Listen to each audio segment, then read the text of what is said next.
India times news मध्ये आपले स्वागत आहे। पाहूया शहरातल्या ठळक घडामोडी। अंबरनाथ नगर परिषदेमध्ये सत्ता स्थापनेचा मुहूर्त मार्च पर्यंत लांबणीवर। अंबरनाथ नगर परिषद भारतीय जनता पक्ष शिवसेना सत्ता संघर्षांतर्गत दोन्ही पक्षकारांच्या माध्यमातून स्थापन केलेल्या आघाडी वैधतेबाबत यथायोग्य सुनावणी तथा कागदपत्र तपासणीच्या अनुषंगाने जिल्हाधिकाऱ्यांनी योग्य निर्णय घ्यावा।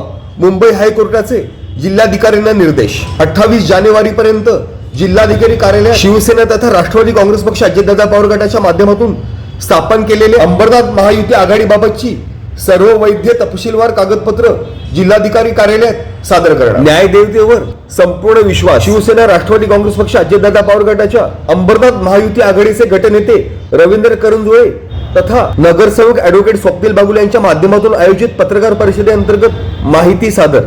अंबरनाथ सार्वत्रिक निवडणूक 2025 अंतर्गत शिवसेनेला मिळालेल्या 62,000पेक्षा अधिक मते तसेच 28 नगरसेवकांच्या निवडीच्या अनुषंगाने मतदारांनी मॅन्डेट देऊन देखील अंबरनाथ मध्ये सत्ता स्थापनेचा मुहूर्त मार्च पर्यंत लांबणीवर पडल्याने शहर विकासाच्या कामकाजाला खीळ बसणार। रवींद्र करंजुळे यांच्याकडून खंत व्यक्त। अंबरनाथ नगर परिषदेवर सत्ता कोणाची या संघर्षांतर्गत 19 जानेवारीला महासभेअंतर्गत असणाऱ्या विविध विषय समित्यांच्या निवडणुकीवर माननीय न्यायालयाच्या माध्यमातून तात्पुरती स्थगिती आणल्याच्या अनुषंगाने अंबरनाथमध्ये सत्ता स्थापनेचा मुहूर्त मार्च पर्यंत लांबणीवर टाकणाऱ्या तसेच अंबरनाथ शहराच्या विकासाला खीळ घालणाऱ्यांना अंबरनाथकर जागा दाखवू। शिवसेना महायुती आघाडीचे गटनेते रवींद्र करंजुळे यांचा घणाघात। तसेच अंबरनाथ नगर परिषदेअंतर्गत शिवसेना तथा राष्ट्रवादी काँग्रेस पक्षाच्या माध्यमातून स्थापन झालेली अंबरनाथ महायुती आघाडीच वैध ठरणार। तसेच नगरपालिकेवर सत्ता शिवसेनेचीच राहणार। अंबरनाथ शिवसेना महायुती आघाडीचे गटनेते रवींद्र करंजुळे यांच्या माध्यमातून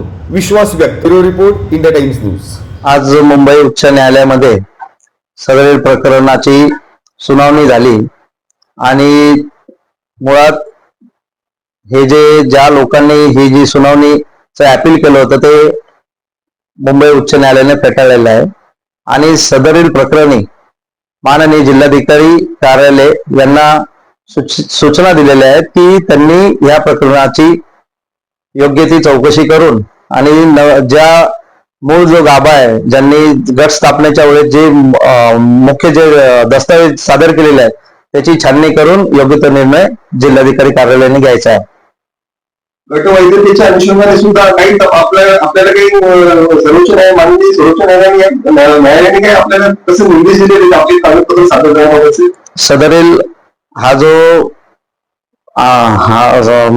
जो जिल्हाधिकाऱ्यांच्या अखत्यारीतलाच हा विषय आहे त्याच्यामुळे उच्च न्यायालयाने 28 जानेवारी पर्यंतची ही मुदत दिलेली आहे दोन्ही पक्षकारांना आणि दोन्ही पक्षकारांनी आपापले गट स्थापनेच्या वेळी जे मूळ दस्तावेज जे सादर केले होते ते पुनश्च जिल्हाधिकारी कार्यालयाकडे द्यायचे आणि जिल्हाधिकारी कार्यालयाने यावरती अंतिम निर्णय घेण्याचे आदेश उच्च न्यायालयाने दिलेले आहे। याच्याबाबत समोरच्या पार्टीला अपील करण्यासाठी सुद्धा काही मुभा देण्यात आलेली आहे। मुळात त्या लोकांनी उच्च न्यायालयामध्ये जाण्याऐवजी माननीय जिल्हाधिकारी ठाणे यांच्याकडेच अपील दाखल करायला हवं होतं आणि सर्व अधिकार हा जो विषय आहे मुळात हा जिल्हाधिकारी कार्यालयाच्या अखत्यारीत असल्या कारणाने मुळात त्यांनी अपील तिथे दाखल करायला पाहिजे होतं। त्यांनी तसं न करता त्यांनी उच्च न्यायालय मुंबई येथे हे अपील दाखल केल्यामुळे ह्या अंबरनाथच्या विकासाला खीळ बसलेली आहे।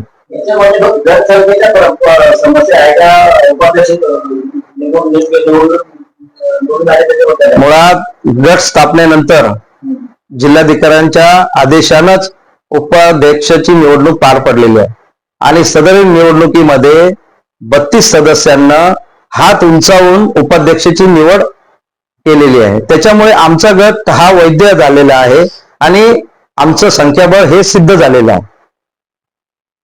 परंतु एकीकडे कोर्ट म्हणताय दोन्ही गटांना स्थगिती दिलेली आहे, मग गट वैध आहे आपण म्हणताय त्यामुळे गटाला स्थगिती कोणत्याही गटाला स्थगिती दिलेली नाही ही दिशाभूल करणारे वक्तव्य हे विरोधक करत आहेत आणि अंबरनाथच्या विकासाला हे खीळ बसवत आहे।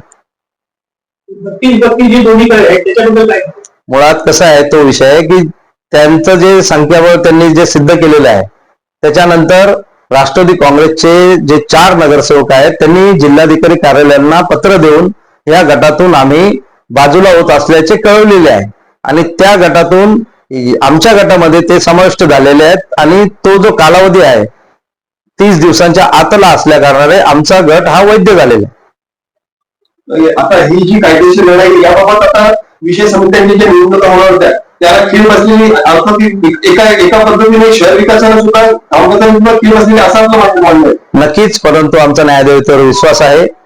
28 तारखेनंतर माननीय जिल्हाधिकारी योग्य ते निर्णय घेतील आणि सर्व सभापतींची निवडणूक पूर्ण होऊन शिवसेना महायुती आघाडीचेच सभापती या सभागृहामध्ये दिसतील.